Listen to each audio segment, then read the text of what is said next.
أعوذ بالله من الشيطان الرجيم. بسم الله الرحمن الرحيم.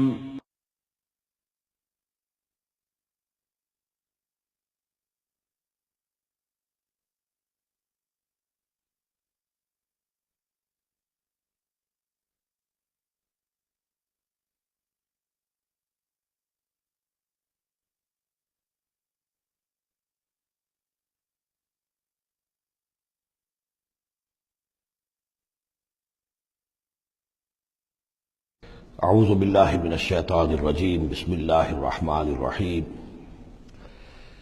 یا ایھا الذین آمنوا ان کثیرا من الاحبار والرہبان لیأکلون اموال الناس بالباطل ویصدون عن سبیل اللہ والذین یکنزون الذہب والفضة ولا ينفقونها فی سبیل اللہ فبشرہم بعذاب علیم۔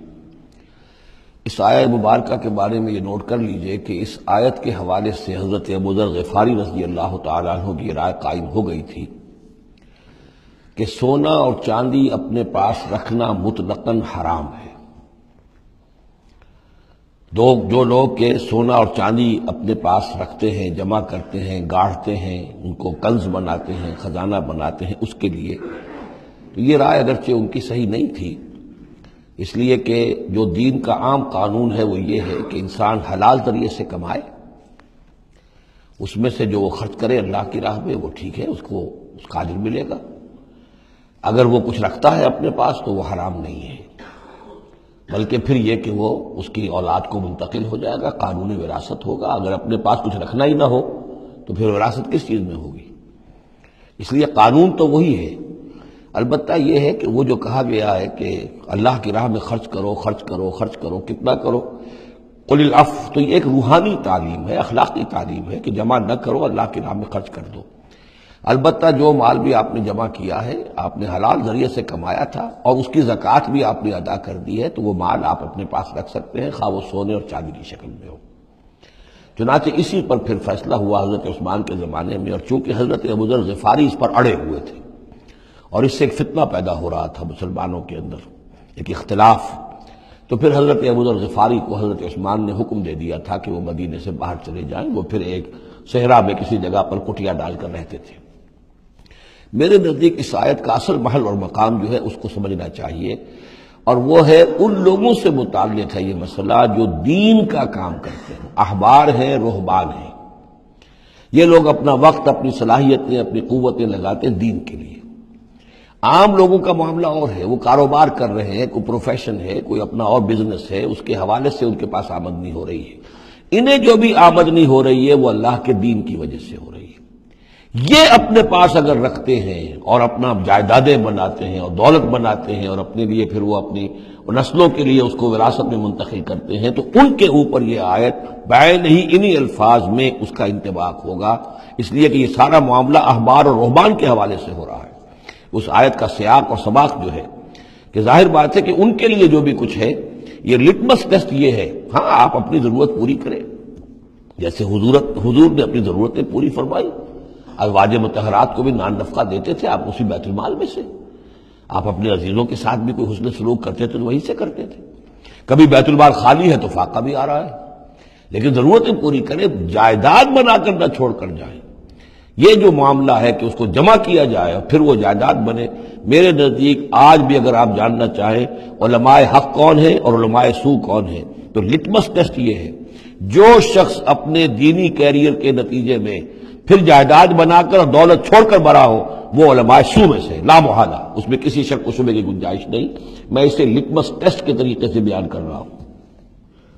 یوم یحمى علیہا فی نار جہنم فتکوی بہا جباہہم وجنوبہم، جس دن کہ ان کو تپایا جائے گا اس سونے اور چاندی کو جہنم کی آگ میں، اور پھر داغے جائیں گے ان سے ان کے پیشانیاں بھی اور ان کی پسلیاں بھی اور ان کی پیٹھیں بھی۔ ھذا ما کنزتم لانفسکم، یہ ہے وہ جو تم نے اپنے لیے جمع کیا تھا، لانفسکم فذوقوا ما کنتم تکنزون، تو مزہ چکھو اپنے اس کنز کا۔ ان عدۃ الشہور عند اللہ 12 شہرا، اللہ کے ہاں مہینوں کی تعداد 12 ہے، فی کتاب اللہ، اللہ کی شریعت میں، اللہ کے قانون میں، تکوینی بھی اور تشریعی بھی۔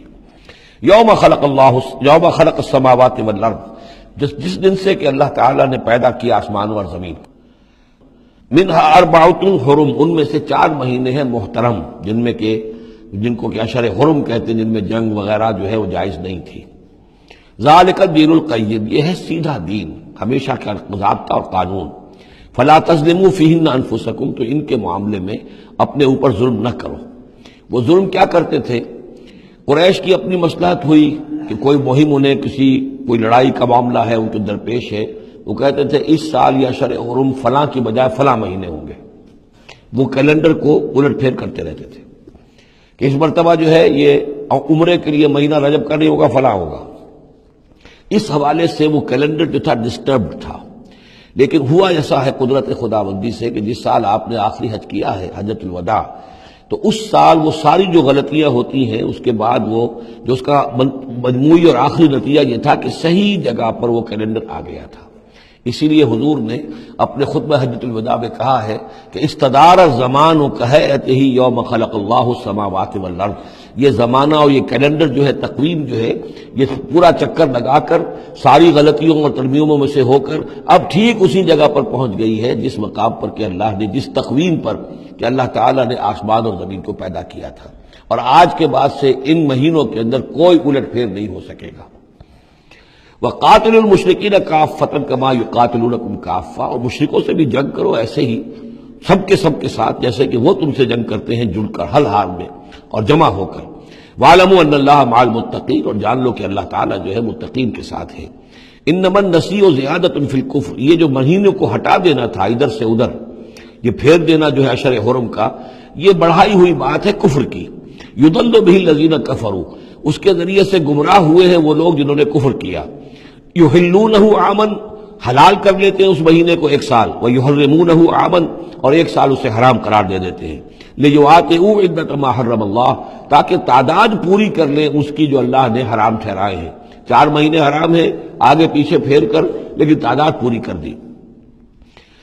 فَيُحِلُّوا مَا حَرَّمَ اللَّهُ، اس کا نتیجہ کیا نکلتا ہے کہ جو اللہ کی طرف سے محترم مہینہ تھا وہ ان کے حساب سے، ان کی غلطی سے پھر وہ حلال ہو جاتا ہے، پھر حلال کر لیتے ہیں وہ مہینہ جو اللہ نے حرام کیا ہے. زُيِّنَ لَهُمْ سُوءُ أَعْمَالِهِمْ، اسی طریقے سے ان کے جو برے اعمال ہیں ان کے لیے مزین کر دیے گئے، کھبا دیے گئے ان کی نگاہوں میں. وَاللَّهُ لَا يَهْدِي الْقَوْمَ الْكَافِرِينَ، اور اللہ کافروں کو ہدایت نہیں دیتا.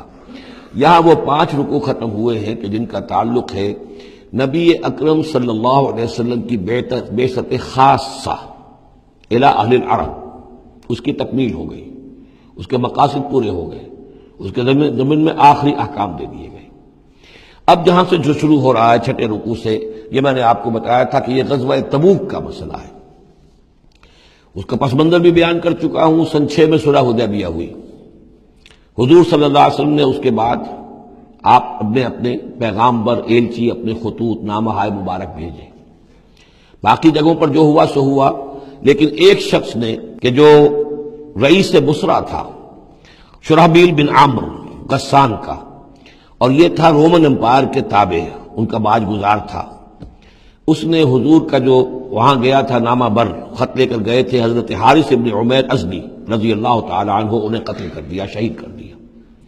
سفیر کا قتل جو ہے وہ گویا کہ اعلان جنگ ہوتا ہے. لہذا حضور نے ایک لشکر تیار کیا، 3000 مسلمانوں کو جمع کیا، حضرت زید بن حارثہ کو ان کے اوپر امیر بنایا اور لشکر بھیجا موتا کی طرف. یہ جنگ موتا ہوئی ہے سن 8 میں، جمادی الاولیٰ سن 8 میں جنگ موتا ہوئی ہے. اس میں ہوا یہ کہ وہاں سے رومیوں کا لشکر آ گیا 1 لاکھ کا، اور مسئلہ یہ پیدا ہوا کہ اب ہمیں مقابلہ کرنا چاہیے یا نہیں. لیکن مسلمانوں نے کہا کہ ہم تو شہادت کے شائق ہیں، شہادت ہے مطلوب و مقصود مومن، نہ مال غنیمت نہ کشور کشائی. تو جنگ ہوئی، نتیجہ یہ ہوا کہ حضرت زید بن حارثہ بھی شہید ہوئے. پھر حضور نے پہلے ہی بتا دیا تھا کہ اگر وہ شہید ہو جائیں تو پھر جعفر ابن ابی طالب جو حضور کے چچا دار بھائی تھے حضرت جعفر طیار، پھر وہ ہوں گے کمانڈر. انہوں نے چارج لیا، وہ بھی شہید ہو گئے. ان کے بعد حضور نے فرمایا تھا کہ عبداللہ ابن رواحہ انصاری ہوں گے، انہوں نے چارج سنبھالا، وہ بھی شہید ہو گئے. پھر آخر کار حضرت خالد ابن ولید نے خود اپنے ہاتھ میں کمان سنبھالی اور کسی طریقے سے وہ اپنے اس لشکر کو بچا کر لے آئے. تو یہ صورتحال ہوئی جنگ موتا کی. اس کے بعد نبی اکرم صلی اللہ علیہ وسلم نے پھر اعلان عام کیا کہ اب میں خود جاؤں گا. اور اب وہ جنگ تبوک کا مسئلہ ہوا کہ اب تمام مسلمان ہر صاحب ایمان کے لیے میرے ساتھ نکلنا ضروری ہے. ہم تبوک تک جائیں گے. تبوک آخری سرحد تھی کہ جو رومن امپائر جہاں سے شروع ہو جاتی تھی. یہ حجاز کا آخری شہر ہے. مدینے سے جہاں تک میرا اندازہ ہے کوئی 300 350 میل شمال میں ہے، اور بڑا سخت جو ہے صحرا درمیان میں آتا ہے. شدید گرمی کا موسم تھا، شدید گرمی کا موسم. تب طویل سفر. ادھر فصل تیار تھی کہ کھجوریں پکی ہوئی تھی، اگر انہیں اتاریں گے نہیں وقت پر تو ضائع ہو جائے گی. اور اگر سب مرد چلے جاتے ہیں تو عورتیں تو کھجوریں نہیں اتار سکتی. یہ کھجور کا اتارنا جو ہے پھل کا وہ آسان کام نہیں ہوتا.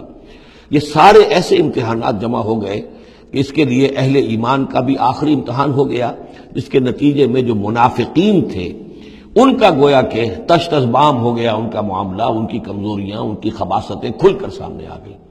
تو یہ یوں سمجھیے کہ یہ 11 رکوع منافقین کے موضوع پر قرآن مجید کا آخری مقام اور ذروۂ سلام ہے. جیسے کہ اس سے پہلے سورہ نساء کے اندر بہت بڑا حصہ جو ہے، تقریباً نصف سورت جو ہے وہ متعلق تھی منافقین سے ہی. یہاں پر بھی یوں سمجھیے کہ یہ 11 رکوع جو ہے وہ بہت سے مضامین اس میں آئیں گے، لیکن یہ کہ ایک جو درمیان میں یوں سمجھیے کہ جو دھاگا ہوتا ہے جس میں موتی پروئے ہوئے ہیں، ان میں وہی منافقین کا مضمون ہے. تو اس میں یہ ہے کہ آپ کو معلوم ہے کہ حضور 30,000 کا لشکر لے کر گئے تھے، اور اس میں وہاں جا کر ہرقل اگرچہ موجود تھا، ہرقلیس، لیکن اس نے مقابلے میں آنے کی جرت نہیں کی. وہ پہچان چکا تھا کہ یہ اللہ کے رسول ہیں، اور میں اگر براہ راست ان کے مقابلے میں آؤں گا تو مار کھا جاؤں گا.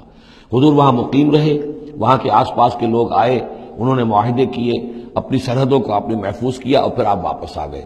گویا کہ جنگ کی نوبت نہیں آئی، لیکن یہ کہ دھاک بیٹھ گئی حضور کی اور مسلمانوں کی کہ سلطنت روما نے پسپائی اختیار کی ہے. رومن امپائر مقابلے میں آنے کی ہمت نہیں کر سکی. تو وہ جو بھی درنگ موتا کی وجہ سے جو کچھ ہوا اکھڑی تھی، اللہ تعالیٰ نے اس ہوا کو دوبارہ جو ہے قائم کر دیا.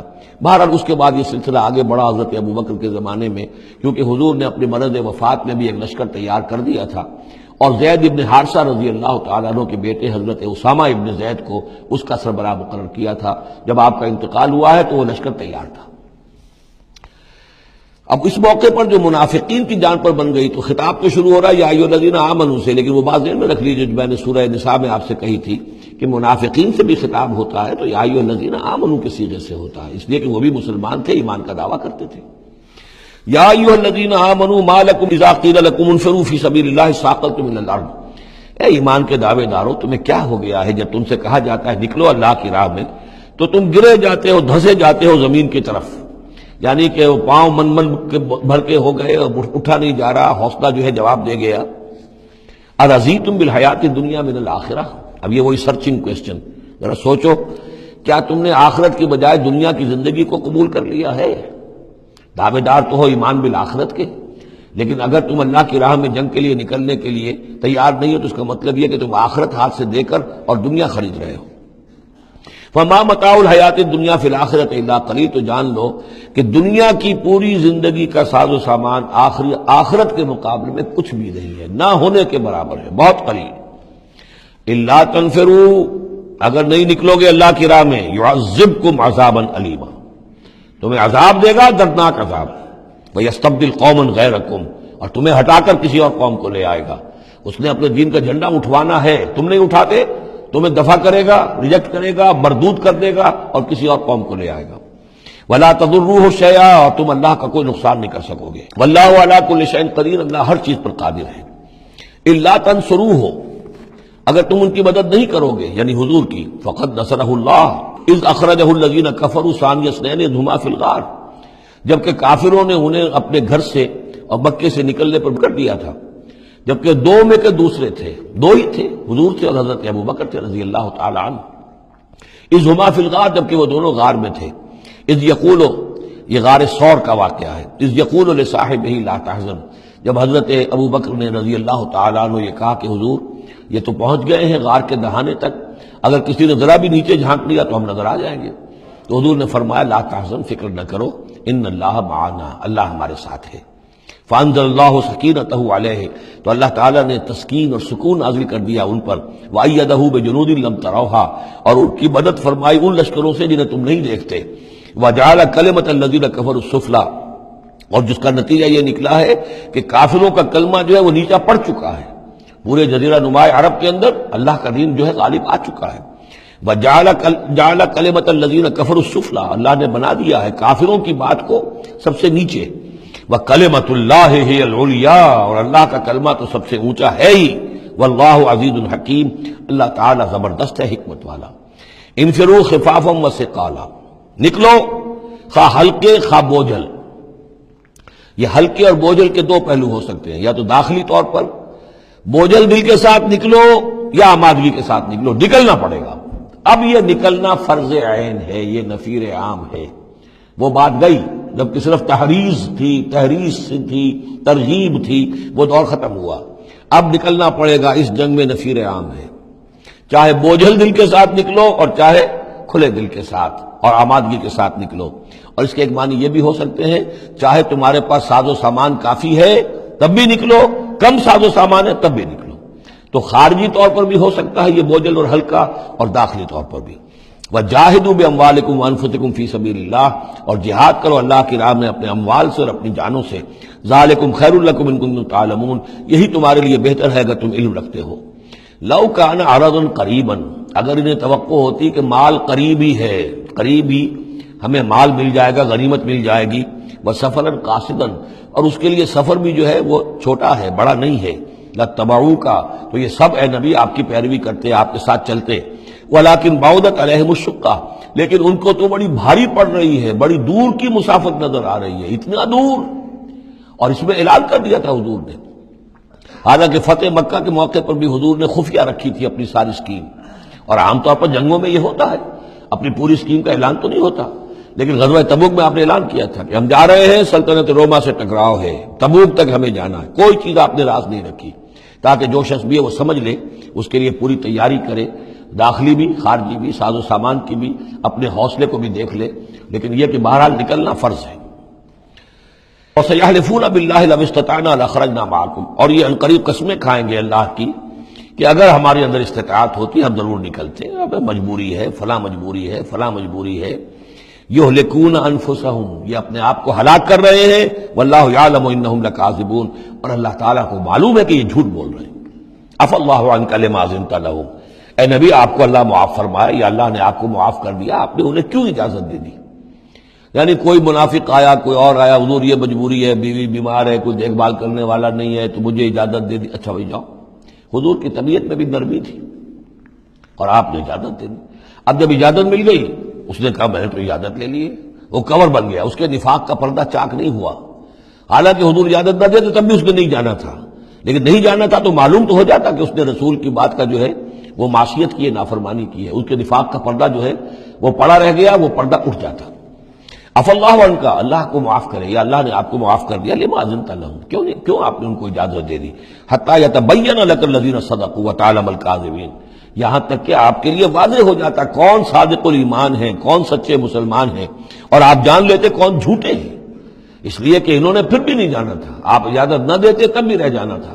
اور اس سے یہ ہے کہ ان کے نفاق کا پردہ جو ہے وہ فاش ہو جاتا.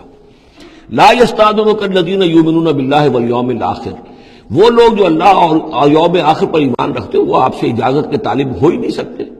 ان یجاہدوا باموالہم وانفسہم، کیا وہ اس سے اجازت مانگیں گے کہ انہیں معاف کر دیا جائے اللہ کی راہ میں جہاد نہ کرنے سے جانوں اور مال کے ساتھ؟ ایمان کا تو لازمی تقاضا ہے. پھر وہ جو ڈیفینیشن میں نے آپ کو بتائی سورہ حجرات میں، انما المؤمنون الذین آمنوا باللہ ورسولہ ثم لم یرتابوا وجاہدوا باموالہم وانفسہم فی سبیل اللہ، وہ تو اس کا جزو لازم ہے، شرط لا ينفک ہے. لہذا جو لوگ اللہ پر اور یوم آخر پر ایمان رکھتے ہیں وہ آپ سے ایگزمپشن نہیں مانگ سکتے جہاد فی سبیل اللہ سے. واللہ علیم بالمتقین، اور اللہ تعالیٰ جو ہے اپنے متقی بندوں سے خوب واقف ہے. انما یستأذنک الذین لا یؤمنون باللہ والیوم الآخر، اصل میں جو اجازت مانگ رہے ہیں آپ سے، ایگزمپشن مانگ رہے ہیں، رخصت مانگ رہے ہیں، یہ وہ لوگ ہیں جو حقیقتاً اللہ پر اور یوم آخر پر ایمان نہیں رکھتے. وارتابت قلوبہم، اور ان کے دل جو ہے شکوک میں پڑ گئے ہیں. سورہ حجرات کی اس آیت میں کیا ہے؟ انما المؤمنون الذین آمنوا باللہ ورسولہ ثم لم یرتابوا، پھر شک میں نہ پڑے. یہاں فرمایا ورتابت قلوبہم، ان کے دلوں کے اندر شکوک کے ڈیرے ہیں. فَهُمْ فِي رَيْبِهِمْ يَتَرَدَّدُونَ، اور وہ اپنے اسی شک و شبے کے اندر بھٹک رہے ہیں. تردد بھی یہی ہوتا ہے، تذبذب، تردد، چلوں نہ چلوں، یہ جو متردد ہو جاتا ہے آدمی. کبھی کہتا ہے چلنا چاہیے بھائی، ورنہ تو یہ کہ اب جو ہے بالکل پردہ فاش ہو جائے گا اور میں منافق قرار دے دیا جاؤں گا. اس کے بعد پھر یہ کہ پھر نہیں، کوئی نہ کوئی جھوٹی بہانہ بناؤ، قسم کھا لو. وَلَوْ أَرَادُوا الْخُرُوجَ لَأَعَدُّوا لَهُ عُدَّةً، اور اگر انہوں نے نکلنے کا ارادہ کیا ہوتا تو اس کے لیے ساز و سامان فراہم کرتے، جیسے کہ کیا جاتا ہے، آدمی سفر کے لیے تیاری کرتا ہے. انہوں نے تیاری نہیں کی.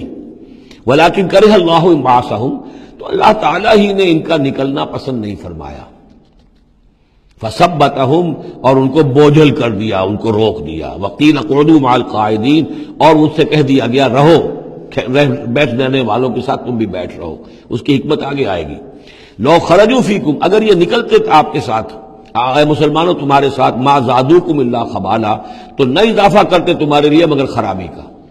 دلوں میں روگ تھا، وہاں جا کے فتنے اٹھاتے، آپس میں لڑاتے، کوئی اور کچھ کرتے. لہذا ان کا بیٹھ رہنا بھی حکمت پر مبنی ہے، اللہ تعالیٰ کی طرف سے، گویا کہ اس میں بھی ایک خیر ہے.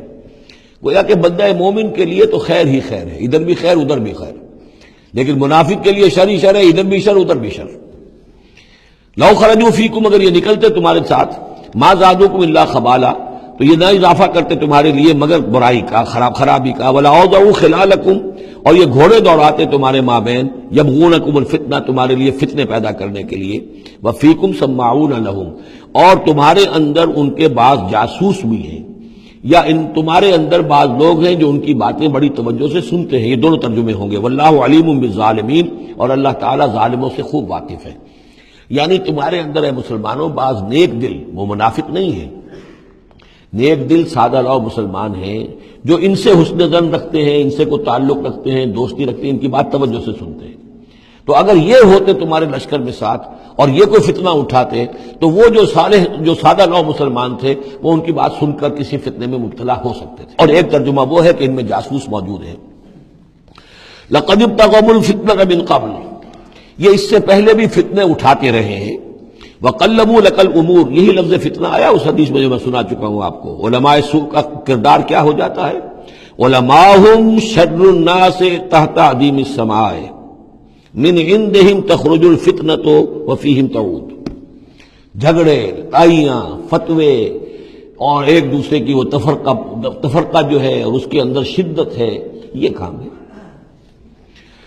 لقد ابتغوا الفتنة من قبل، یہ فتنے اٹھاتے رہے پہلے بھی. وقلبوا لك الامور، اور اپنی امکانی حد تک اے نبی آپ کے لیے معاملات کو تلپٹ کرنے کی کوشش کرتے رہے، بدلتے رہے. حتی جاء الحق، یہاں تک کہ حق آ گیا. جزیرہ نما عرب میں تو فیصلہ ہو گیا، اللہ کے دین کا غلبہ ہو گیا.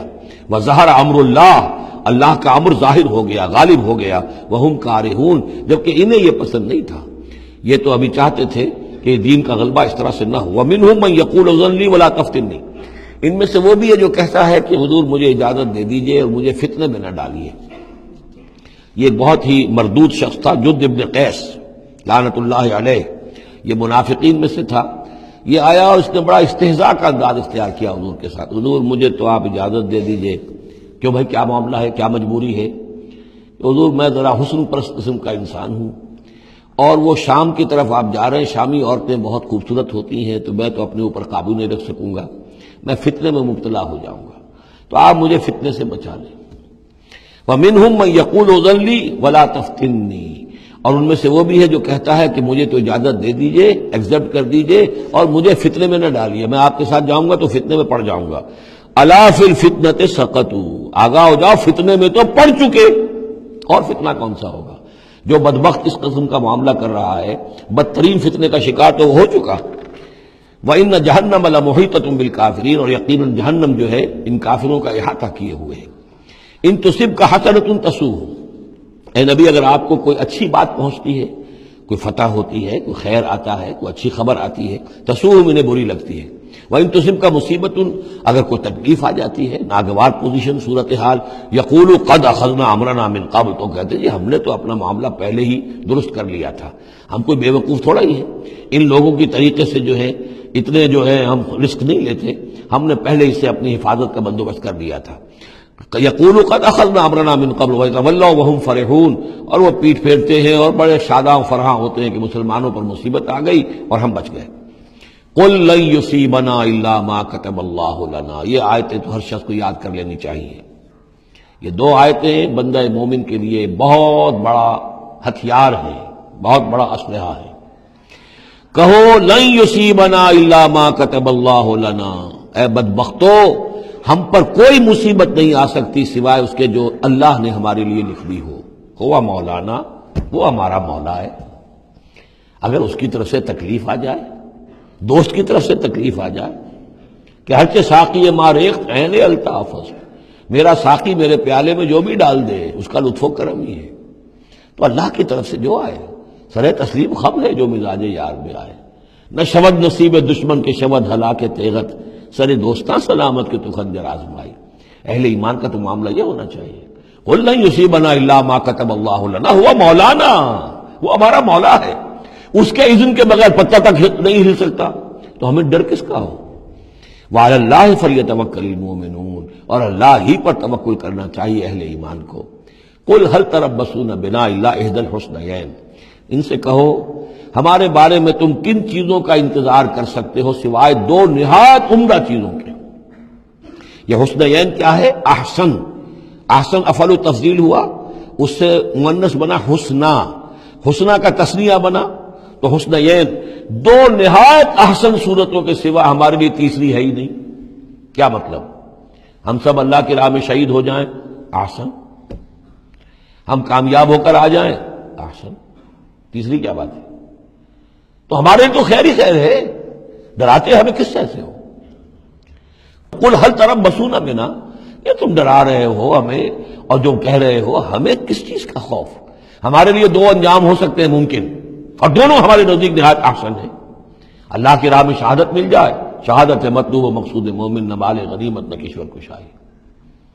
جو حق کی خاطر جیتے ہیں مرنے سے کہیں ڈرتے ہیں جگر، جب وقت شہادت آتا ہے دل سینوں میں رقصاں ہوتے ہیں۔ اور اگر ہم کامیاب ہو کر آ گئے تو تم بھی کہو گے کہ بھائی یہ تو بڑی کامیابی، ہمارے لیے تو کامیابی کامیابی ہے۔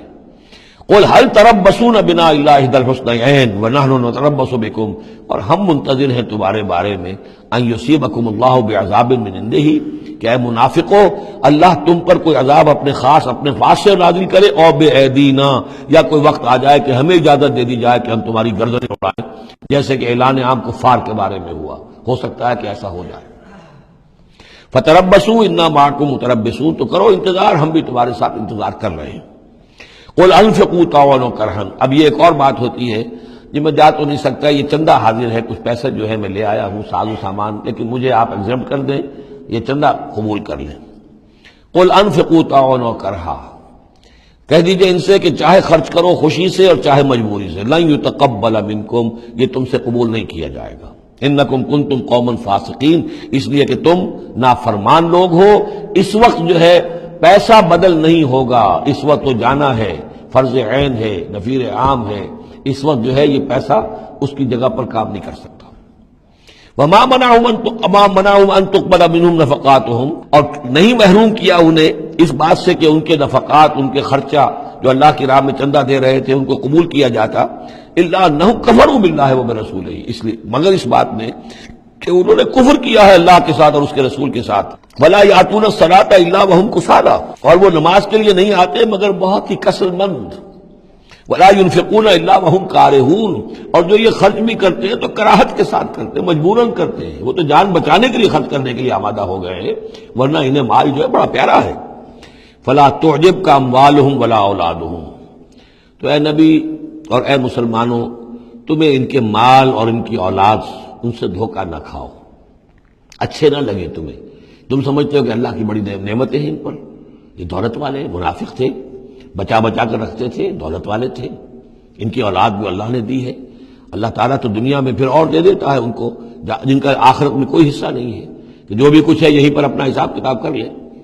فلا توجب کا، تو تعجب نہ کرو اس کے مال اور اولاد کے بارے میں، بہت سخت الفاظ آ رہے، انما یرید اللہ لیعذبہم بہا فی الحیات الدنیا، اللہ تعالیٰ چاہتا یہ ہے کہ انہی چیزوں کے ذریعے سے انہیں دنیا کی زندگی میں عذاب دے۔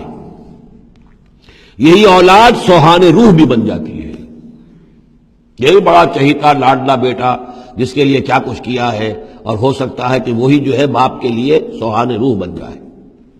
یہی مال و دولت جو ہے وَتَزْهَقَ أَنفُسُهُمْ وَهُمْ كَافِرُونَ، اور اللہ چاہتا ہے کہ ان کی جانیں نکلیں اسی کفر کی حالت میں۔ وہ لپٹے رہے اسی مال سے اور اپنی اولاد سے اور اپنی دولت سے اور جائیداد سے، اور ان کو آنکھ ان کی کھلنی نصیب نہ ہو، تاکہ اللہ تعالیٰ چاہتا ہے کہ آخری عذاب کے مستحق بن جائے۔ فلا تعجبک اموالهم ولا اولادهم انما يريد الله ليعذبهم بها في الحياة الدنيا وتزهق انفسهم وهم كافرون ويحلفون بالله انهم لمنكم، اور وہ قسمیں کھا کر کہتے ہیں ہم بھی آپ کے ساتھ ہیں، مسلمانوں میں سے ہی ہیں، ہماری بات کا اعتبار کیجئے۔ وما هم منكم، لیکن مسلمانوں یہ حقیقت میں تم میں سے نہیں ہے، ولکنہم قوم یفرقون، بلکہ اصل میں یہ ڈرے ہوئے خائف ہیں، خوف کی وجہ سے جب اسلام کا غلبہ ہو گیا ہے یہ اپنے آپ کو مسلمان ظاہر کر رہے ہیں۔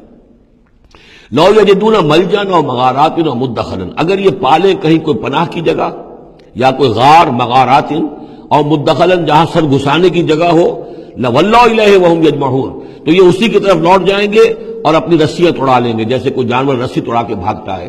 یہ تو خوف ہے ان کا کہ اب دین غالب آ گیا جزیرہ نمایاں عرب میں، اب جائیں کہاں ہم؟ اگر کوئی جائے پناہ ہوتی ان منافقین کے لیے، کہیں سر گھسانے کی جگہ ہوتی، چھپانے کی جگہ ہوتی، تو یہ بھاگ گئے ہوتے۔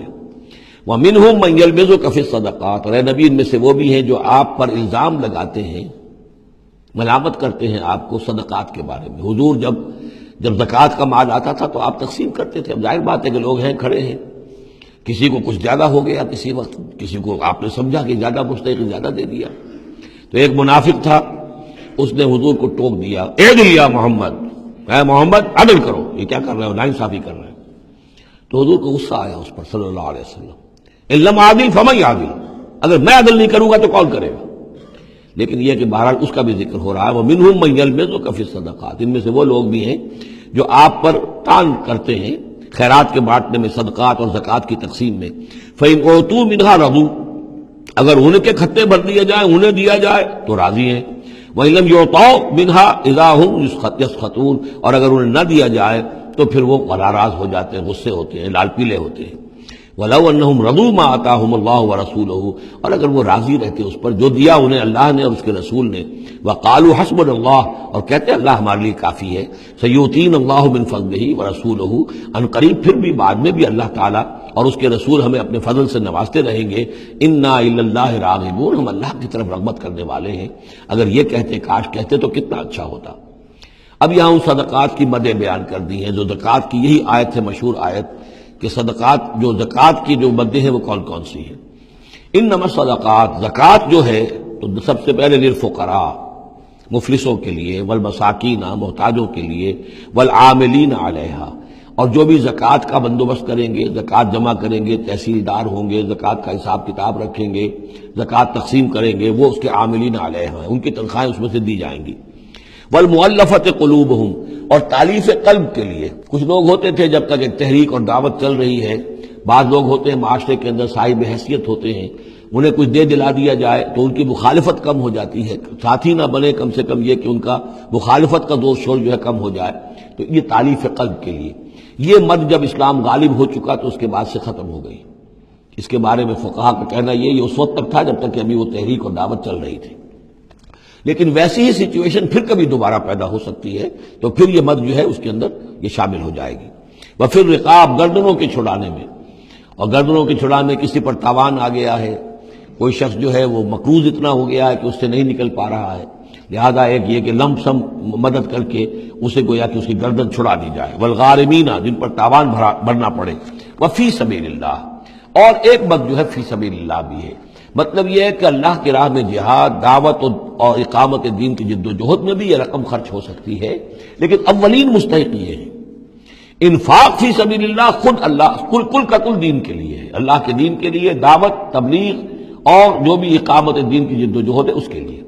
لیکن یہ جو صدقات ہیں، اور زکوٰۃ بھی صدقات ہی میں شامل ہے، ان میں اولاً جو مستحق ہیں وہ ہیں غرباء اور یتیم اور مساکین اور بیوائیں، جو بھی ہیں محتاج ہیں، یہ ان کے زیادہ پہلے حقدار ہیں۔ البتہ یہ کہ اگر کسی شخص کے پاس اس طرح کی رقم بچ جائے کہ جو اس کے قریب میں جو بھی رشتہ دار ہیں، غرباء ہیں، یتامہ ہیں، مساکین ہیں، ان کو دے چکا ہے، اور وہ باقی وہ کسی دین کے کام میں دینا چاہے تو دے سکتا ہے۔ وفی سبیل اللہ وابن السبیل، اور مسافر کے لیے۔ فریضۃ من اللہ، یہ اللہ تعالیٰ کی طرف سے معین ہو گیا ہے۔ یہی لفظ آیا ہے بار بار سورہ نساء میں، جہاں کے جو احکام آئے تھے وراثت کے۔ واللہ علیم حکیم، اور اللہ تعالیٰ سب کچھ جاننے والا ہے، کمال حکمت والا۔ ومنہم الذین یؤذون النبی، ان میں سے وہ لوگ بھی ہیں جو نبی کو ایذا پہنچاتے ہیں، وَيَقُولُونَ هُوَ اذن، اور وہ کہتے ہیں یہ تو نرے کان ہی کان ہے۔ ایک تو محاورہ ہمارے یہاں کان کا کچا ہونا وہ اور معنی میں ہے، لیکن یہ کہتے تھے کہ ہم نے جا کر جھوٹ بولا، حضور میری بیوی بیمار ہے، اور انہوں نے مان لیا کہ یہ کان ہی کان ہے، یہ صرف جو کچھ کہہ دیتے ہیں مان لیتے ہیں، سن لیتے ہیں، ہوا اذن، یہ تو نرے کان ہے بس۔ یہ بھی حضور کی توہین۔ وَمِنْهُمُ الَّذِينَ يُؤْذُونَ النَّبِيَّ وَيَقُولُونَ هُوَ اذن قُلْ اذن خَيْرٌ لَكُمْ، کہہ دیجئے یہ کان تمہارے لیے بہتر ہیں، بہتری کے لیے ہیں، تمہاری خیریت اسی میں ہے۔ یؤمن باللہ و یؤمن للمؤمنین، یہاں پہ یہ ایمان کے ساتھ بے اور لام کا فرق واضح ہو جائے گا۔ وہ یقین رکھتے ہیں اللہ پر اور بات مان لیتے ہیں مومنوں کی، یہ ان کی شرافت ہے، یہ ان کی نجابت ہے، یہ ان کی مروت ہے۔ وہ جانتے ہیں تم جھوٹ بول رہے ہو لیکن نہیں کہتے کہ تم جھوٹ بول رہے ہو، یہ شرافت اور مروت کا معاملہ ہے۔ یہ نہیں ہے کہ انہیں معلوم نہیں ہے۔ بندہ مومن جو ہے وہ تو یہ ہے کہ اتقوا فراست المومن، مومن کی فراست سے ڈرو، فإنہ ينظر بنور اللہ، وہ اللہ کے نور سے دیکھتا ہے۔ تو جو عام مومن کا معاملہ یہ ہو تو رسول کا معاملہ کیا ہوگا؟ کیا انہیں پتہ نہیں چلتا تھا کہ جھوٹ بول رہے ہیں؟ لیکن آپ کی مروت اور شرافت۔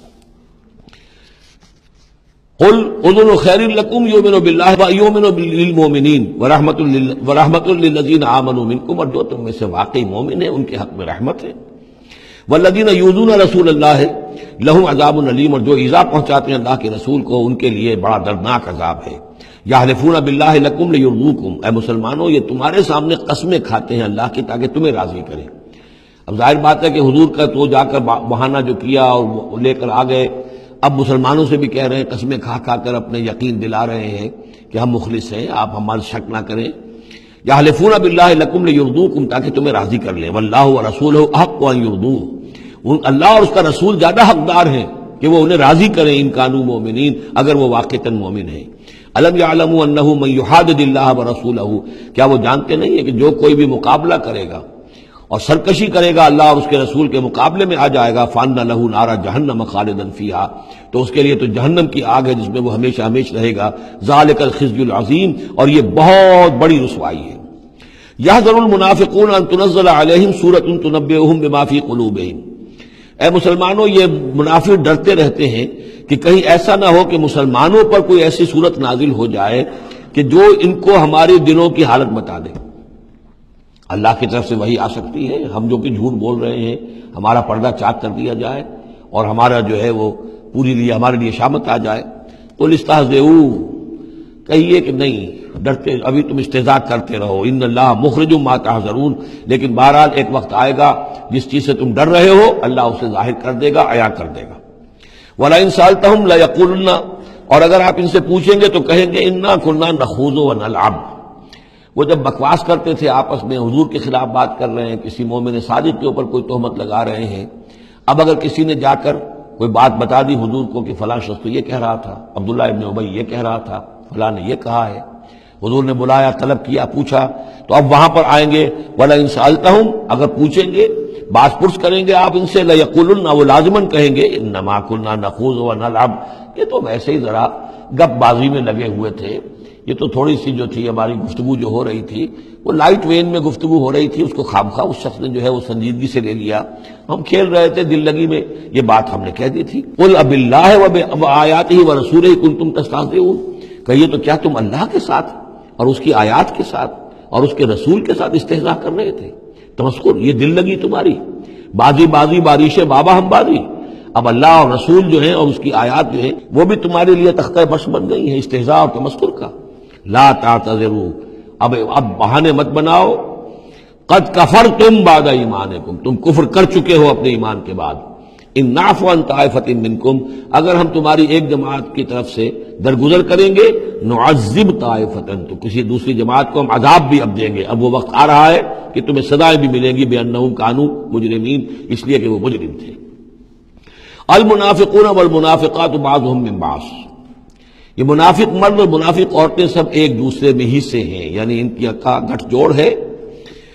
یامرون بالمنکر، یہ بدی کا حکم دیتے ہیں، بجائے اس کے کہ امر بالمعروف کرتے یہ برائی کا حکم دیتے ہیں۔ وینہون عن المعروف، اور نیکی سے روکتے ہیں، مت خرچ کرو، سنبھال کے رکھو، پاگل ہو گئے ہو، آخر مستقبل کی فکر کرنی چاہیے، لہذا وہ نہیں انل معروف اور امر بالمنکر، یامرون بالمنکر وینہون عن المعروف ویقبضون ایدیہم، اپنے ہاتھوں کو مٹھیوں کو بند رکھتے ہیں، خرچ نہیں کرتے، نسوا اللہ فنسیہم، انہوں نے اللہ کو بھلا دیا تو اللہ نے انہیں بھلا دیا، نظر انداز کر دیا۔ ان المنافقین هم الفاسقون، یقیناً یہی منافق ہے کہ جو سرکش ہیں، نافرمان ہیں۔ وعد اللہ المنافقین والمنافقات والکفار نار جہنم خالدین فیہا، اللہ نے وعدہ کیا ہے ان منافق مردوں اور منافق عورتوں سے اور تمام کفار سے آگ کا، جہنم کے آگ کا، خالدین فیہا جس میں وہ ہمیشہ ہمیشہ رہیں گے، ہی حسبہم، بس وہی ان کے لیے کفایت کرے گی، ولعنہم اللہ، اور اللہ تعالیٰ نے ان پر لعنت فرما دی ہے، ولہم عذاب مقیم، اور ان کے لیے عذاب ہے قائم رہنے والا، مسلسل دائم اور قائم عذاب۔ کالذین من قبلہم، اسی طرح کے وہ لوگ، یہ بھی ان لوگوں کے مانند ہے کہ جو ان سے پہلے تھے، کانوا اشد منکم قوۃ، وہ تم سے کہیں بڑھ کر تھے طاقت میں، واکثر اموالا، اور بہت زیادہ تھے مال میں، واولادن، اور اولاد میں، یعنی یہ قومیں جو گزری ہیں کافروں کی، قوم سمود اور قوم عاد، وہ تم سے کہیں بڑھ کر تھی، قوت میں بھی اور اپنی تعداد میں بھی، مال میں، اولاد میں۔ فاستمتعوا بخلاقہم، انہوں نے بھی اپنے اپنے وقت میں اپنے نصیب کا فائدہ اٹھا لیا، اپنا حصہ وصول کر لیا۔ فاستمتعتم بخلاقکم، اب تم بھی اپنا حصہ مکمل کر چکے ہو، اب تمہارا انجام بہت قریب آ چکا ہے۔ کما استمتع الذین من قبلکم بخلاقہم، جیسے کہ ان لوگوں نے اپنا حصہ وصول کر لیا تھا اور اس سے فائدہ اٹھا لیا تھا جو تم سے پہلے تھے۔ وخذتم کالذی خاضوا، اور تم نے بھی اسی طرح کی روش اختیار کی جو انہوں نے اختیار کی تھی۔ اولئک حبطت اعمالہم فی الدنیا والآخرہ، یہ وہ لوگ ہیں کہ جن کے تمام اعمال دنیا اور آخرت سب میں حبط ہو گئے۔ واولئک هم الخاسرون، اور یقیناً یہی ہے خسارے میں رہنے والے۔ الم یاتہم نبأ الذین من قبلہم، کیا ان کے پاس خبریں آ نہیں چکی ہیں ان کی جو ان سے پہلے تھے؟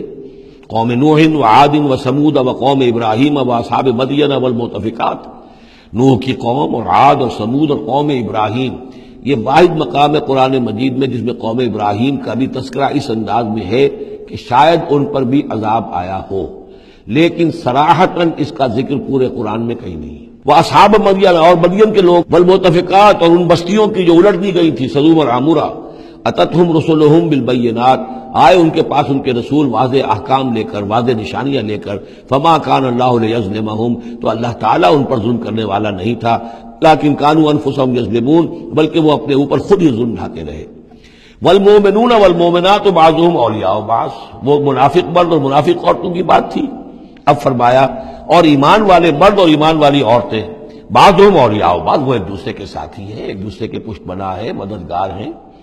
یامرون بالمعروف، ان کا طرز عمل یہ ہے کہ نیکی کا حکم دیتے ہیں، مشورہ دیتے ہیں، وینہون عن المنکر، بدی سے روکتے ہیں، ویقیمون الصلاۃ، نماز قائم کرتے ہیں، ویؤتون الزکوٰۃ، اور زکوٰۃ ادا کرتے ہیں، ویطیعون اللہ ورسولہ، اور اللہ اور اس کے رسول کی اطاعت کرتے ہیں۔ اولئک سیرحمہم اللہ، یہی ہیں وہ لوگ کہ جن پر اللہ تعالیٰ رحمت فرمائے گا۔ ان اللہ عزیز الحکیم، یقیناً اللہ زبردست ہے، حکمت والا۔ اللہم ربنا اجعلنا منہم۔ وعد اللہ المؤمنین والمؤمنات جنات تجری من تحتها الانہار خالدین فیہا، اللہ نے وعدہ کیا ہے مومن مردوں اور مومن عورتوں سے ان باغات کا جن کے دامن میں یا جن کے نیچے ندیاں بہتی ہوں گی، اور اس میں وہ ہمیشہ رہیں گے۔ ومساکن طیبۃ فی جنات عدن، اور بڑے ستھرے اور بہت عمدہ مکان رہائش کے لیے ان کو دے گا، رہنے کے باغات میں، ریزیڈینشل گارڈنز میں۔ وَرِضْوَانٌ مِّنَ اللَّهِ اکبر، یہ ساری چیزیں تو ہے ہی، سب سے بڑی شے یہ کہ اللہ ان سے راضی ہو جائے گا۔ رضا اللہ کی وہ سب سے بڑی شے ہے، سب سے بڑی نعمت ہے۔ ذَلِكَ هُوَ الْفَوْزُ الْعَظِيمُ، وہ تو ہے بہت ہی بڑی کامیابی۔ یا ایھا النبی جاہد الکفار والمنافقین واغلظ علیہم، اے نبی صلی اللہ علیہ وسلم آپ جہاد کیجئے کفار سے بھی اور منافقین سے بھی، اور ان پر سختی کیجئے۔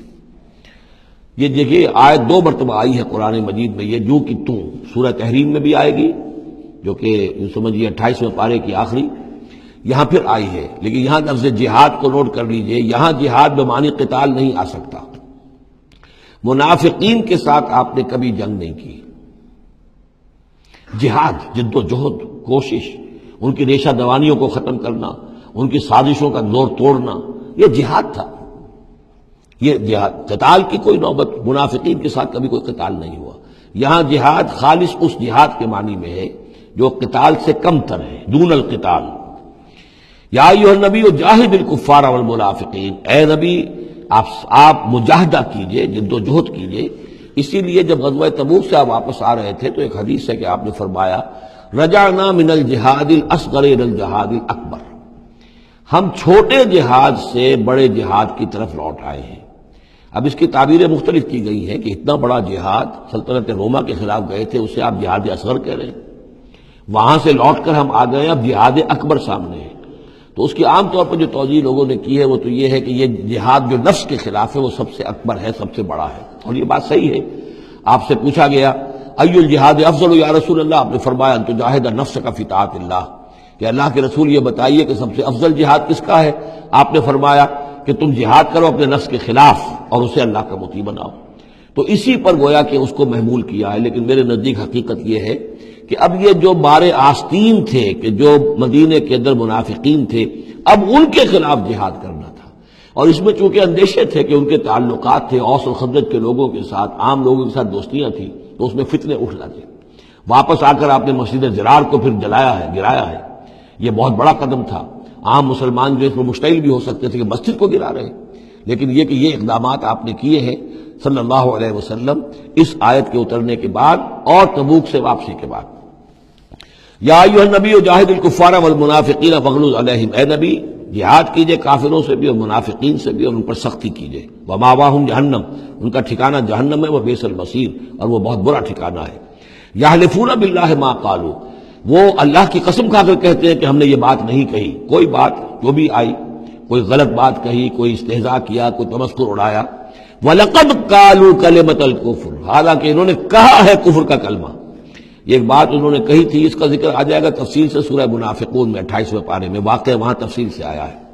تو لیکن یہ کہ کسی نوجوان نے آ کر حضور کو بتا دیا کہ اس نے یہ کہا ہے، اب حضور نے طلب فرمایا، انہوں نے کہا نہیں یہ بالکل جھوٹ بولتا ہے اس نے یہ، اور اس نے خامخواہ جو ہے فتنہ اٹھانے کی کوشش کی ہے۔ تب یہ آیت نازل ہوئی، اللہ نے اس نوجوان کو سچا کیا اس آیت کے ذریعے سے کہ جھوٹ وہ عبداللہ ابن ابی بول رہا ہے، یہ نوجوان نہیں بول رہا۔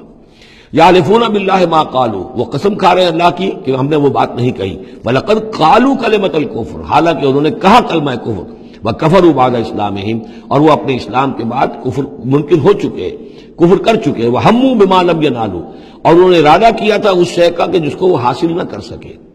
یہ ایک خاص واقعہ ہوا تھا کہ جب تبوک سے واپس آپ آ رہے تھے تو ایک موقع پر آپ عام راستے سے، قافلے سے ذرا ہٹ کر ایک پہاڑی راستے کی طرف سے آپ کا گزر ہوا، اور وہ تنگ راستہ تھا، وہاں سے بس ایک ہی اونٹ ایک وقت میں گزر سکتا تھا۔ حضور کے ساتھ دو آپ کے صحابہ تھے۔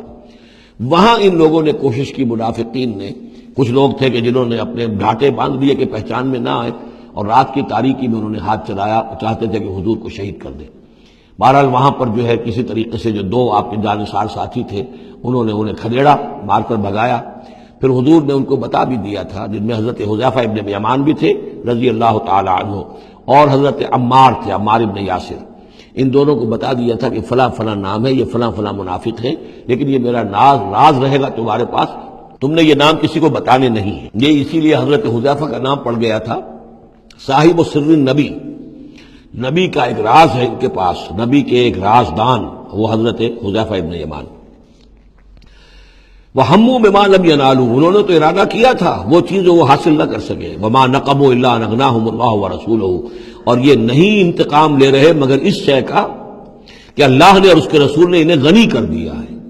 اللہ اور ان کا رسول ان کی طلب مال کو دیکھ کر انہیں صدقات میں سے، مال غنیمت میں سے بفراغت دیتا رہا، من فضلہ ہی، اپنے فضل سے۔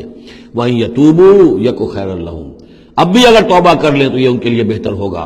وَإِن يَتَوَلَّوْا، اور اگر وہ پیٹ موڑیں گے، يُعَذِّبُهُمُ اللَّهُ عَذَابًا أَلِيمًا، اللہ انہیں عذاب دے گا، بہت دردناک عذاب، فی الدنیا والآخرہ، دنیا میں بھی اور آخرت میں بھی۔ وَمَا لَهُمْ فِي الْأَرْضِ مِن وَلِيٍّ وَلَا نَصِيرٍ، اور پوری زمین میں ان کے لیے نہ کوئی ولی ہوگا، پشت پناہ ہوگا، مددگار ہوگا، اور نہ ہی کوئی حامی ہوگا۔ وَمِنْهُمْ مَنْ عَاهَدَ اللَّهُ، اب یہ وہ تین آیتیں آ گئی ہیں جو میری تقریروں میں بہت مرتبہ آئی ہیں، ہم مسلمانان پاکستان کے لیے خاص لمحہ فکریہ ہیں۔ مدینہ کے منافقین کی ایک خاص قسم کا تذکرہ ہو رہا ہے۔ وَمِنْهُمْ مَنْ عَاهَدَ اللَّهُ، ان میں سے وہ لوگ بھی ہیں جنہوں نے اللہ سے عہد کیا تھا، لَئِنْ آتَانَا مِنْ فَضْلِهِ، اگر اللہ ہمیں اپنے فضل سے نواز دے گا، غنی کر دے گا، دولت دے دے گا، دولت مند کر دے گا، لَنَصَّدَّقَنَّ وَلَنَكُونَنَّ مِنَ الصَّالِحِينَ، ہم خوب صدقہ خیرات کریں گے اور نیک بن جائیں گے۔ فَلَمَّا آتَاهُم مِّن فَضْلِهِ، جب اللہ نے انہیں نواز دیا اپنے فضل سے، غنی کر دیا، بخلوا بہ، اب اس دولت کے ساتھ بخل کیا، وتولوا وہم موردون، اور پیٹھ موڑ لی اور اعراض کیا، فعاقبہم نفاقا فی قلوبہم، تو اللہ نے سزا کے طور پر ڈال دیا ان کے دلوں میں نفاق۔ عاقبہم، عقوبت، سزا۔ دنیا میں نقد سزا یہ ملتی ہے اللہ سے کوئی وعدہ کر کے پھر جانے کی کہ نفاق جو ہے وہ دل میں پیدا ہو جاتا۔ یہ نفاق ہے پاکستان کے مسلمانوں کا روگ۔ پاکستان بنایا تھا، پاکستان کا مطلب کیا؟ لا الہ الا اللہ۔ ہندوستان کے مسلمان نے ووٹ دے کر اپنا فرض کفایہ ادا کر دیا کہ جاؤ بھائی، تم جو ہم پہ گزرے گی سو گزرے گی، تم جاؤ اور اسلام قائم کرو۔ ہم نے کیا کیا ہے؟ 50 برس سے زائد ہو گئے، کیا کیا ہے؟ اسلام کہاں ہے؟ یہ بے وفائی، یہ بد عہدی، اس کا نتیجہ کیا ہے؟ 3 نفاق ہیں جو اس قوم کے اوپر مسلط ہو گئے۔ نفاق باہمی، اب وہ قوم نہیں رہی، قومیتوں میں تحلیل ہو چکی ہے، اب عصبیتیں ہیں، صوبائیت ہے، لسانیت ہے، اور نہ معلوم کیا کچھ ہے، فرقہ واریت ہے۔ دوسرے، کردار کا بیڑا غرق ہو گیا۔ آیت المنافق ثلاث، حضور نے فرمایا منافق کی 3 نشانیاں ہیں، جس میں یہ تینوں چیزیں ہیں، خواہ وہ انسامہ وصلہ، چاہے روزہ رکھتا ہو، نماز پڑھتا ہو، اپنے آپ کو مسلمان سمجھتا ہو، وہ منافق ہے۔ جب بولے جھوٹ بولے، جب وعدہ کرے خلاف ورزی کرے، اور جب کہیں امین بنا دیا جائے خیانت کرے۔ وہ دیکھ لیجئے اپنی قوم کو، جو جتنا بڑا ہے الا ماشاء اللہ، ایکسیپشنز پروو دی رول، قانون یہی ہے، جو جتنا بڑا اتنا ہی جھوٹا، اتنا ہی خائن، اور اتنا ہی وعدہ خلاف۔ اور تیسرا اور میرے نزدیک سب سے بڑا نفاق جو ہے وہ ہمارے دستور میں ہے۔ The most sacred document of a state is the constitution۔ اور منافقت کا پلندہ ہے کہ ایک ہاتھ سے اسلام داخل کرتے ہیں، دوسرے سے نکال دیتے ہیں۔ ایک دفعہ دیکھیں تو اسلام ہی اسلام، کیا اللہ، اتنی بڑی بات، no legislation can be done repugnant to the Qur'an and the Sunnah۔ اتنی بڑی بات، یہ تو معلوم ہوتا ہے کہ سورہ الحجرات کی پہلی آیت کا ترجمہ کر کے دستور میں لکھ دیا، لیکن اس کے ساتھ ہی اس کے اوپر کوئی اس پہ عمل کرنا ضروری نہیں ہے، وہ لکھی رہے گی بس۔ اور ہم نے ایک آئیڈیالوجی کونسل بنا دی ہے، وہ اس کے مطابق سفارشات پیش کرتی رہے گی، اور ہر سال اس کی رپورٹ پیش ہو جایا کرے گی، خلاص۔ کوئی اس میں سینکشن نہیں، کوئی اس کے نافذ کرنے کی کوئی ذمہ داری نہیں، کوئی پابندی نہیں۔ فیڈرل شریعت کورٹ، کیا کہنے ہیں فیڈرل شریعت کو، بڑے بڑے چوٹی کے علماء، اور کیا کیا تنخواہیں ان کو ملی ہیں، اور کیا کیا مراعات ملی ہیں، وہ سب کچھ ہے، لیکن صورت کیا ہے؟ دستور پاکستان بھی تمہارے دائرے سے خارج، عدالتی قوانین بھی تمہارے دائرے سے خارج، یہاں تک کہ آئلی قوانین بھی تمہارے دائرے سے خارج، مالی قوانین بھی 10 سال کے لیے خارج۔ تو کیا کرو گے بیٹھ کے؟ تنخواہیں لو اور ایکسرسائز ان فیوٹیلیٹی وقت گزارو، اللہ اللہ خیر صلی اللہ۔ منافقت میرے نزدیک اس پوری دنیا کے اندر شاید دستور کی سطح پر ایسی منافقت کہیں اور موجود نہ ہو۔ یہ ہے ہمارا روگ اصل۔ فَعَاقَبَهُمْ نِفَاقًا فِي قُلُوبِهِمْ، تو اللہ نے عقوبت کے طور پر، سزا کے طور پر ان کے دلوں میں نفاق پیدا کر دیا، إِلَىٰ يَوْمِ يَلْقَوْنَهُ، اور یہ نفاق اب رہے گا اس دن تک جس دن کے یہ ملاقات کریں گے اللہ سے۔ یہ کانٹا ان کے دلوں سے نکلے گا نہیں۔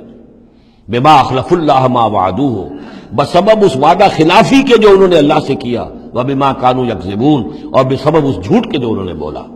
أَلَمْ يَعْلَمُوا أَنَّ اللَّهَ يَعْلَمُ سِرَّهُمْ وَنَجْوَاهُمْ، کیا انہیں یہ معلوم نہیں ہے کہ اللہ تعالیٰ ان کی چھپی اور کھلی چیزوں کو، چھپی چیزیں اور جو نجوا کرتے ہیں یہ لوگ بیٹھ کر آپس میں سازشیں کرتے ہیں، اللہ ان سے واقف ہے۔ وَأَنَّ اللَّهَ عَلَّامُ الْغُيُوبِ، اللہ تعالیٰ تو تمام غیب کا جاننے والا ہے۔ الَّذِينَ يَلْمِزُونَ الْمُطَوِّعِينَ مِنَ الْمُؤْمِنِينَ، یہ لوگ کہ جو اہل ایمان میں سے جو بھی نیکی کی کوشش کرتے ہیں اپنی طرح دل سے، اپنی امکانی حد تک ان کے اوپر تان کرتے ہیں، استہزاء کرتے ہیں۔ جب حضور نے فرمایا تھا کہ اب یہ بڑی مہم ہے، اب جو بھی کچھ لا سکتے ہو پیش کرو، گویا کہ جدید اسلام میں ہم کہیں گے چندے کی اپیل کی، ڈونیشنز چاہیے، تو ایک ابو عقیل انصاری تھے، انہوں نے یہ کیا کہ کچھ نہیں تھا ان کے پاس، ساری رات مزدوری کی ایک باغ میں جا کر، اور وہ کھینچ کر کنویں سے پانی باغ کو سیراب کیا۔ صبح کو انہیں کچھ کھجوریں ملی، رات بھر کی مزدوری، آدھی لے جا کر اپنے گھر میں دے دی اپنے بیوی بچوں کو، اور آدھی لا کر حضور کی خدمت میں پیش کر دی۔ حضور نے فرمایا کہ یہ جو کھجوریں ہیں یہ اس پورے ڈھیر کے اوپر پھیلا دو، یہ سب پر بھاری ہیں، لیکن وہاں جو منافق تھے انہوں نے اب فقے چست کرنے شروع. جی ہاں، ان کھجوروں کے بغیر تو یہ مہم چل ہی نہیں سکتی تھی. کیا کہنے صاحب، یہ تو بہت بڑا صدقہ انہوں نے کیا ہے، بہت بڑا معاملہ ہے. تو یہ اب تانے دے رہے ہیں، ان کا دل دکھا رہے ہیں. الذين يلمزون المتطوعين من المؤمنين في الصدقات والذين لا يجدون الا جهدهم. وہ بیچارے کہ جن کے پاس اپنی محنت مشقت کے سوا کچھ ہے ہی نہیں. فیسخرون منهم، ان سے مذاق کرتے ہیں، ٹھٹے کرتے ہیں. سخر اللہ منهم، اللہ تعالیٰ ان کا مذاق اڑائے. ولہم عذاب علیم، اور ان کے لیے دردناک عذاب ہے. استغفر لہم، اب یہ سخت ترین آیت ہے قرآن مجید میں منافقین کے لیے. یا وہ تھی جو سورہ نساء میں تھی، ان المنافقین فی الدرک الاسفل من النار، منافق آگ کے سب سے نچلے طبقے میں ہوں گے. کیا یہ ہے؟ استغفر لہم، اے نبی اب آپ ان کے لیے استغفار کریں، او لا تستغفر لہم، یا ان کے لیے استغفار نہ کریں. ان تستغفر لہم 70 مرتن، اگر آپ 70 مرتبہ بھی ان کے لیے استغفار کریں گے، فلن یغفر اللہ لہم، تب بھی اللہ تعالیٰ انہیں معاف نہیں فرمائے.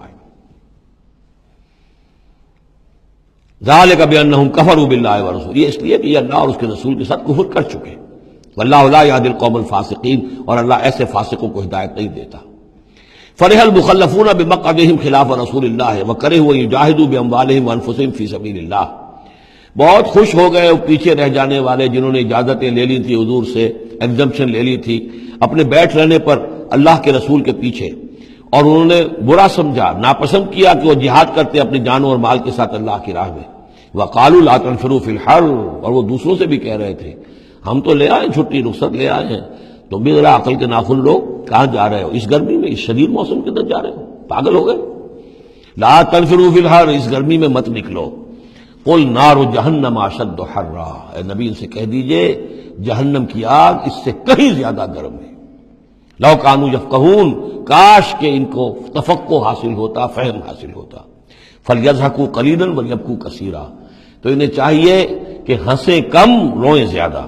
جزاء بما کانوا یکسبون، بدلہ اس کا کہ جو کمائی انہوں نے کی ہے. فإن رجعک اللہ الی طائفۃ منہم، تو اے نبی اگر اللہ تعالیٰ آپ کو لوٹا کر لے جائے، یہ 4 رکوع ختم ہو چکے تھے، 9ویں رکوع پر ان کے بارے میں تو تیقن کے ساتھ معلوم تھا کہ وہ غزوہ تبوک پر روانگی سے قبل آئے ہیں. یہ درمیان کا ہے کہ کچھ جاتے کچھ آتے، کچھ غزوہ تبوک کے وقت عین تبوک میں بھی وہی نازل ہوئی ہے، تو یہ وہ آیات ہے. فإن رجعک اللہ، ظاہر بات ہے یہاں معلوم ہو رہا ہے کہ یہ کہیں تبوک میں یہ آیت نازل ہوئی ہے. اگر اللہ آپ کو لوٹا کر لے جائے ان کے کسی گروہ کے پاس، فاستاذنوک للخروج، اور پھر وہ آپ کے ساتھ نکلنے کی اجازت مانگے کسی اور دشمن کے خلاف، فقل لن تخرجوا معی ابدا، کہہ دیجیے گا اب تم میرے ساتھ کبھی نہیں نکلو گے، وہ آخری امتحان تمہارا ہو چکا، تم ناکام ہو چکے. ولن تقاتلوا معی عدوا، اور اب میرے ساتھ کسی دشمن کے ساتھ، میرے ساتھ ہو کر کسی دشمن کے ساتھ جنگ کرنے کا تمہیں موقع نہیں ملے گا. انکم رضیتم بالقعود اول مرۃ، تم پہلی مرتبہ راضی ہو گئے تھے بیٹھے رہنے پر، نفیر عام ایک ہی مرتبہ ہم نے کی اور تم پیچھے رہنے پر، بیٹھ رہنے پر راضی ہو گئے. فقعدوا مع الخالفین، اب ہمیشہ کے لیے پیچھے رہنے والوں کے ساتھ بیٹھ رہو. ولا تصلی علی احد منہم مات، اور اے نبی ان میں سے کوئی مر جائے تو اس کی نماز جنازہ ادا نہ کیجیے ابداً، کبھی بھی.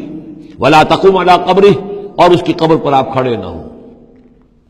یہ دیکھیے یہ اب ان کی رسوائی کا سامان ہو رہا ہے. ابھی تک تو پردے پڑے ہوئے تھے، لیکن اب یہ ہے کہ حضور جو ہے جب انکار کرتے تھے کسی کی نماز جنازہ پر جانے سے معلوم ہو جاتا تھا کہ یہ منافق ہے، حضور نے اس کی نماز جنازہ میں شرکت سے انکار کیا. ولا تصلی علی احد منہم مات ابدا ولا تقم علی قبرہ، اور مت کھڑے ہوئیے اس کی قبر پر.